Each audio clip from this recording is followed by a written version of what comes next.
Hai, selamat datang di Akalogy. Channel yang akan membahas nih persiapan masuk dan hal-hal seputar kampus. Kembali lagi dalam nuansa ujian akhir semester, kita akan membahas soal-soal ujian akhir semester yang ada di Universitas Indonesia. Pada kesempatan kali ini, kita akan membahas soal UAS Pengantar Statistik tahun 2021 dari jurusan Ilmu Administrasi Negara UI. Sebelum nonton, jangan lupa subscribe dulu channelnya serta share video ini supaya semakin banyak yang bisa belajar dengan kita. Kalau ada pertanyaan terkait video kali ini, silahkan tulis di kolom komentar di bawah ini. Yuk kita saksikan gimana videonya kali ini. Oke, Sobat AK, kita mulai aja dari nomor yang pertama. Sebuah kajian tentang Public-Private Partnership atau P3 dilakukan oleh tim peneliti dari Universitas Indonesia pada 50 proyek di Departemen Pekerjaan Umum dan 40 proyek di Departemen Perhubungan. Dari kajian tersebut, ditemukan bahwa proporsi proyek PPP yang berhasil adalah 50% di Departemen Pekerjaan Umum dan 30% di Departemen Perhubungan. Apabila tingkat kepercayaan yang digunakan adalah 90%, yang pertama kita harus mencari pendugaan interval estimasi proyek PPP yang berhasil di Departemen Pekerjaan Umum. Baru nanti pertanyaan B-nya itu adalah di Departemen Perhubungan. Nah, kita harus tahu nih dia ini masuknya ke yang mana gitu ya. Oke, kita harus dicari dulu di SAP 13. Ini yang berkaitan dengan interval pendugaan gitu ya. Oke, kalau kita lihat di sini, nah kita udah punya pendugaan intervalnya itu untuk yang berdistribusi binomial. Nah, kenapa menggunakan binomial? Karena dia memiliki syarat seperti yang lalu, ada dua kejadian yang muncul ya. Istilahnya itu kalau nggak sukses ya gagal. Sukses atau nggak gagal. Yang mana peluangnya itu eh, kalau dijumlah ya harus sama dengan satu gitu ya. Oke, kalau dari sini berarti interval pendugaannya itu atau interval proporsinya adalah seperti ini ya. P cap-nya ini plus minus Z alpha per 2 dikali sigma sigma P ya. Nah, kalau saya bilangnya ini sigma ya. Sigma P cap-nya ini adalah akar dari P kali Q per N. Nah, berarti kita langsung tulis aja interval yang untuk yang nomor A. Intervalnya itu punya rumus P cap plus minus Z alpha per 2 dikali sigma P dari P cap-nya ini. Ya, oke, nah kita lihat cari tahu apa aja sih yang di rumus ini yang diperluin. Ada P-nya tentu aja, terus ada N, dan ada alfa per 2. Sama ada P cap-nya di sini. Nah, gimana cara kita mengetahuinya? Oke, yang pertama ini kan kita mau mengecek di pekerjaan umum, gitu ya. Kan ada dua nih. Berarti kalau dari sini, informasi yang kita punya itu, yang pertama ada sebanyak 50 proyek nih. 50 proyek berarti N-nya sama dengan 50. Ya. Kemudian ada proporsi yang berhasil adalah 50%. Nah, yang berhasil kan 50%. Berarti ini adalah P-nya kita nih, peluang dia sukses. Sedangkan Q-nya itu udah pasti 1 min probabilitasnya ini ya. Berarti 50% juga. Gitu. Ingat ya, Q sama dengan 1 dikurang P. Oke, kemudian apalagi yang kita butuhkan? Alfa per 2-nya. Gitu ya. Oke. Alfa per 2-nya, berarti kan kalau dari sini, ini sama ya untuk yang perhubungan juga. Kalau intervalnya 90%, berarti alfanya itu sama dengan 100 dikurang 90 maksudnya. Berarti 10%. Sehingga alfa per 2-nya adalah 5%. Maka teman-teman nanti bisa cari ya. Z alfa per 2-nya itu sama dengan berapa. Oke. Nah, satu lagi yang belum kita ketahui. Ini kan kita punya PCAP ya. Nah, gimana cara dapetinnya? PCAP ini sama dengan 50% juga. Jadi dia akan sama dengan P yang ada di sini ya, teman-teman. Gitu sih. Oke, sekarang kita coba cari dulu aja Z alfa per 2-nya berapa.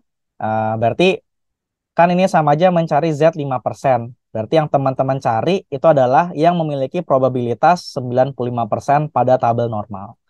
Nah, kalau tabel distribusinya seperti ini yang dipakai di administrasi negara ya.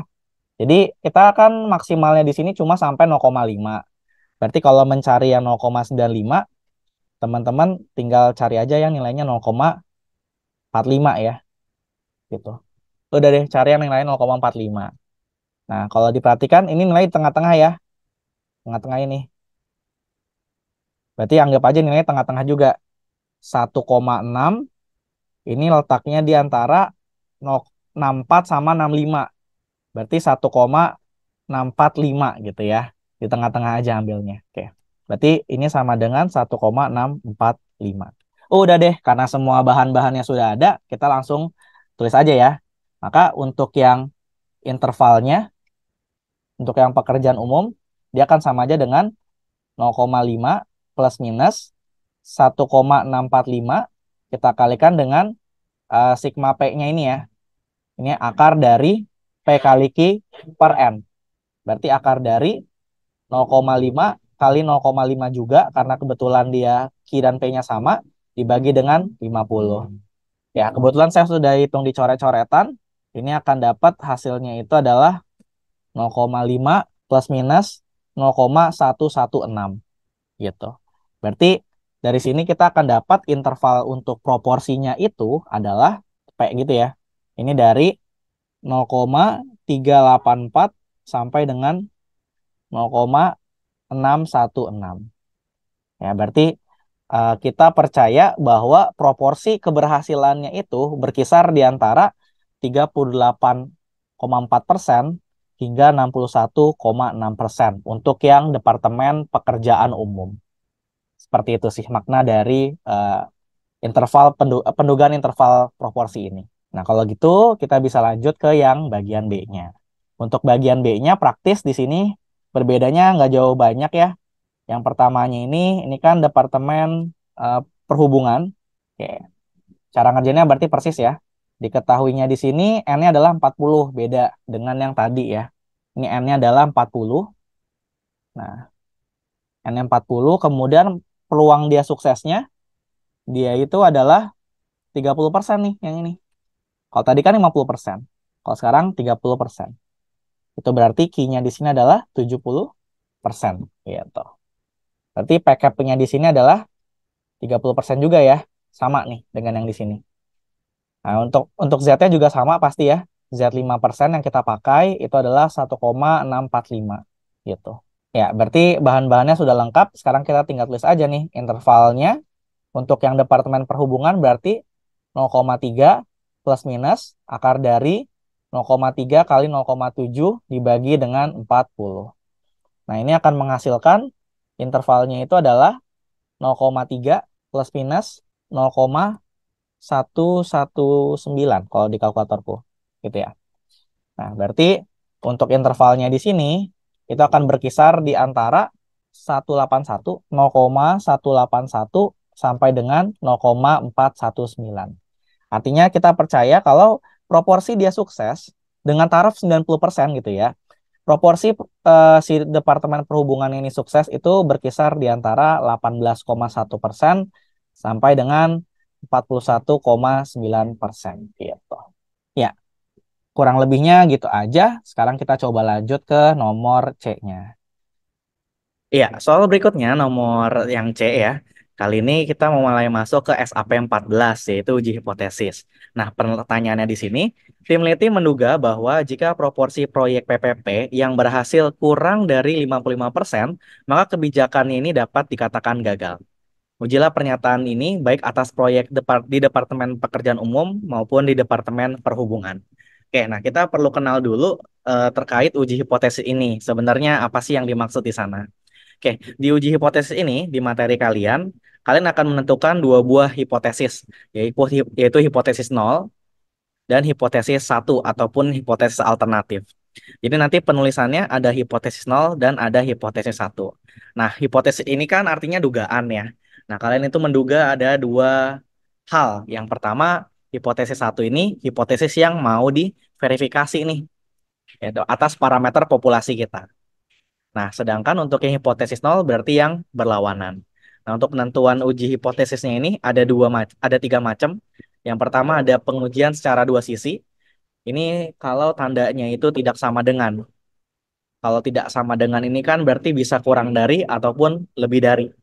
Yang berarti daerah penolakannya itu ada di dua sisi, yaitu di sebelah kiri dan sebelah kanan. Ya, seperti itu kira-kira. Nah, apa sih daerah penolakan? Nanti kita akan bahas lebih lanjut. Nah, kemudian untuk yang jenis kedua, itu pengujiannya satu sisi, tapi ada di sebelah kanan. Ini terjadi kapan? Kalau nanti dibilangin parameternya itu dia lebih besar dari suatu nilai tertentu. Jadi dari sini ketahuannya dia bakal dari sebelah kanan. Nah, berikutnya kalau yang di sebelah kiri, Itu terjadi ketika parameternya kurang dari ya. Makanya daerah yang di sebelah kiri seperti ini. Oke, gitu aja sih palingnya. Nah, sekarang kita akan ke tahapannya. Nah, pengujiannya ini eh, selanjutnya setelah kalian menentukan hipotesis, kita perlu menentukan statistik uji yang bakal digunakan. Nah, tapi untuk statistik uji yang di sini, kita itu menggunakan yang ada di SAP 5, yaitu menggunakan Z hitung pada proporsi. Ini yang harus dipakai. Jadi sebenarnya kalau ditulis di sini SAP 14 sebenarnya kurang tepat juga sih, karena statistik yang kita bakal pakai itu yang ada di proporsi, gitu ya. Oke, jadi mungkin kita bisa tulis dulu aja. Tahapan pertamanya adalah kita tulis dulu hipotesis. Ada H0 dan ada H1-nya. Nah, H1-nya di sini, terlihat di sini yang kita mau verifikasi. Yang berhasil kurang dari 55%, maka dikatakan gagal. Nah, apabila proporsinya ya, berarti P-nya itu kurang dari 55%. Nah, hipotesis nolnya itu cukup pakai tanda sama dengan aja. Kalau teman-teman perhatiin dari tadi, hipotesis nol itu selalu tandanya sama dengan, nih sama dengan, nih sama dengan. Tapi kalau di sini dianya pas pakai contohnya tuh mu, sedangkan kalau yang kita pakai di sini adalah proporsi P ya. Yang mana kalau di materi A dan B sebelumnya kita udah sepakat kalau mu itu sama dengan P. Jadi dengan Kak David nulis di sini sama aja ya. Oke, tandanya kurang dari berarti karena yang kita mau verifikasi adalah kurang dari 55%. Kalau dia kurang dari 55%, berarti proyek PPP ini gagal. Maksudnya seperti itu. Berikutnya yang kita perlu tulis adalah statistik uji. Gitu ya. Sebenarnya bisa statistik uji maupun nilai kritis sih. Kalau urutan di sini, di PPT ya yang dia pakai adalah statistik uji yang digunakan. Nah ini kalau nanti misalnya teman-teman dapat soal yang kayak di contoh 2020 pakainya itu yang di sini juga ya. Ada Z hitung maupun T hitung. Oke. Nah, statistik ujinya berarti adalah Z yang sama dengan P min P0 per akar dari P0 dikali Q0 per N. Nah, ini bakal beda P dan Q dengan yang sebelumnya kita pakai. Kalau di sini karena pakainya P0, berarti yang kita baru dapat dari hipotesis ini. Sedangkan P yang di sini itu yang sudah kita miliki di soal sebelumnya. Di mana untuk yang Departemen Pekerjaan Umum, oke ini yang pertama, yang C untuk yang pekerjaan umum dulu ya. Ini P-nya itu adalah yang tadi 50%. Ini adalah P-nya ya. Jadi ini sama aja dengan 0,4 0,5 maaf. 0,5 dikurang 0,55 dibagi akar dari 0,55 dikali. Nah, karena P-nya P0-nya itu adalah 0,55, berarti untuk dapetin Q0-nya sangat mudah ya. Tinggal 1 dikurang 0,55. Jadinya 0,45. Ya, 0,45 dibagi sama N yang ini adalah sebanyak 50 proyek. Nah, kalau teman-teman hitung, nanti akan dapat angka minus 0,71. Oke ya. Nah, berikutnya yang kalian harus tentuin adalah nilai kritis. Nah, nilai kritis ya. Nilai kritis atau Z tabel sih bisa dibilang. Nah, ini penentuannya karena dia pakai Z, berarti kita harus ujinya juga dengan Z. Nah, kan interval kepercayaan tingkat kepercayaannya itu 90%. Artinya alfanya kita itu adalah 10%. Jadi yang kita uji di sini terhadap Z 0,1. Oke. Jadi kalau kita lihat di tabel 0,1 ya, berarti kan kita mau mencari yang probabilitasnya itu, kalau Z 0,1 berarti cari yang probabilitasnya 0,4 ya, pada tabel yang teman-teman punya. Yang mana aslinya itu kan sebenarnya 0,9 nih. 0,90 ya aslinya ya. Tapi karena di sini nggak ada 0,90, jadi kita cari yang 0,4. Yuk kita cari yang 0,4. Ternyata nanti dapat di angka sini. Ya, ini mendekati 0,4 ya. Oke, berarti 1,28 gitu. Nah, karena ini ada di sebelah kiri, jadi nanti kita pakainya yang minus gitu. Jadi sama aja minus 1,28. Nah, sekarang kita baru beranjak ke yang daerah tadi nih, yang dimaksud di 14. penolakan-penolakan ini. Oke, kebetulan ini kan dia distribusinya Z juga. Jadi kalau kita bikin ilustrasinya, dia seperti ini, 0 di tengah. Nah, yang menjadi patokan kita atau threshold kita adalah Z tabel. Jadi minus 1,28 di sini. Nah, di sini adalah daerah penolakan H0 atau daerah kritis. Istilah lainnya tadi ya, daerah penolakan H0. Nah, karena ini namanya adalah daerah penolakan H0, daerah penolakan ya. Berarti kalau nilai dari Z hitung kita itu berada di daerah ini, maka H0 akan kita tolak. Tapi kalau kita hitung kan minus 0,71 itu jatuhnya di luar ya. Ya dong. Minus 0,71 jatuhnya di luar. Berarti karena dia tidak jatuh di daerah penolakan H0, maka keputusannya, poin berikutnya, H0 tidak ditolak. Gitu. Berarti kalau H0 tidak ditolak, kesimpulannya apa gitu kan? Nah, kata-katanya tuh seperti ini. Atau tidak ada cukup bukti untuk menyatakan bahwa, nah kalau tadi kan ketika dia kurang dari 55% di H1, proyeknya itu gagal ya.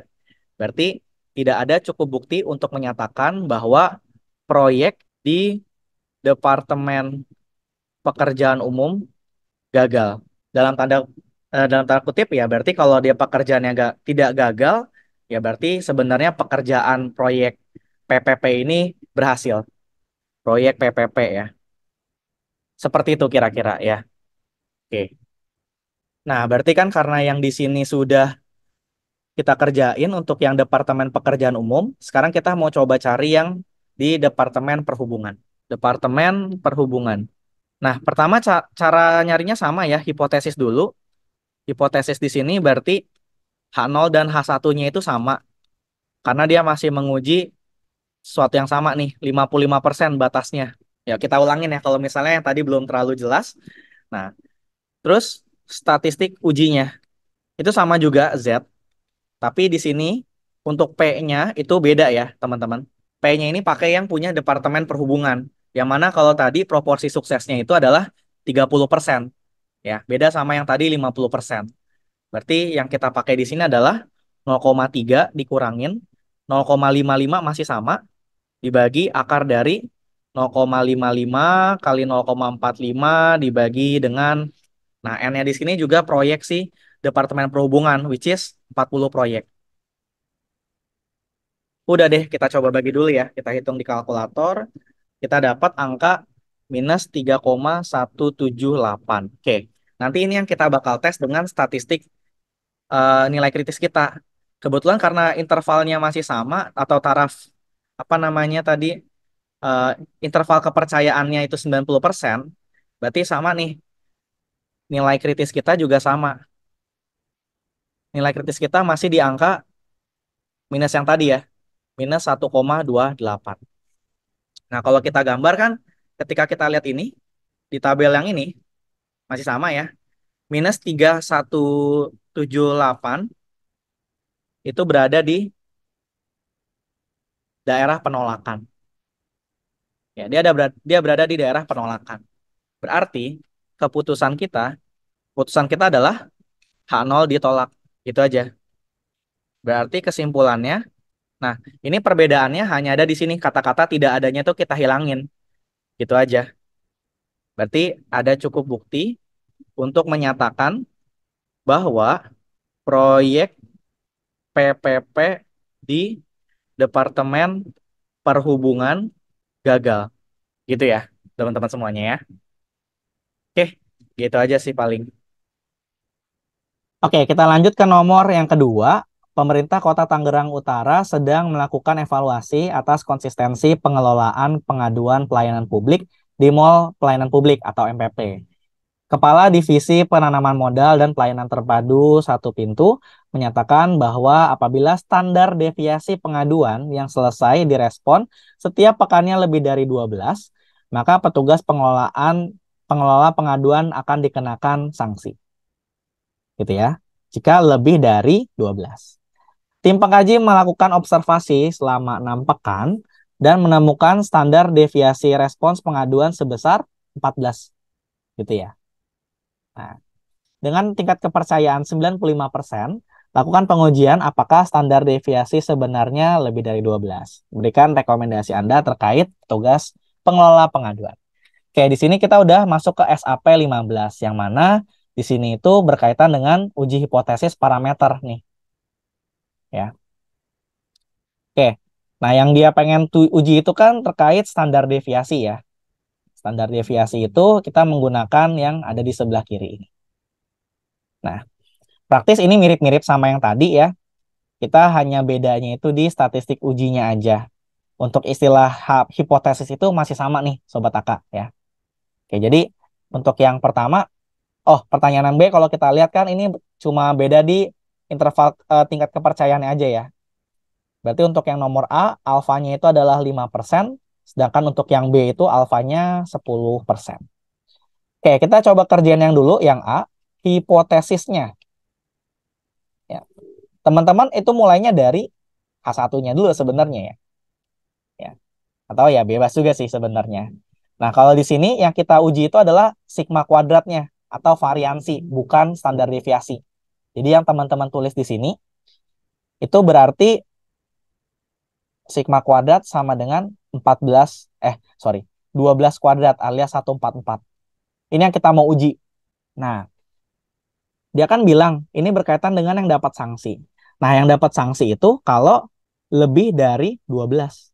Berarti ini adalah hipotesis alternatifnya atau hipotesis satunya. Sigma kuadrat lebih dari 12 kuadrat. Jadi kita mau ngecek nih. Nah, berarti kan ini satu arah juga ya. Nah, kalau statistik uji yang kita gunain di sini, itu adalah chi-square. Ya, bacanya chi-square ya, bukan chi-square.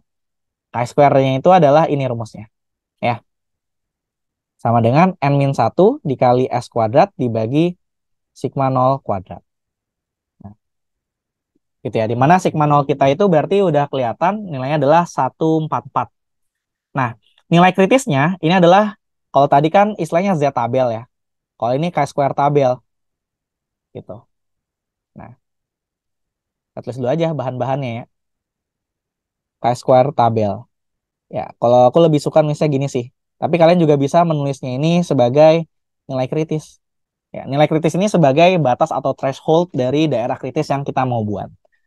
Nah, ini adalah bentuknya itu adalah chi-square alpha, V. Yang mana V-nya ini adalah namanya itu derajat bebas atau degree of freedom. Yang mana V-nya ini akan sama aja dengan N-1.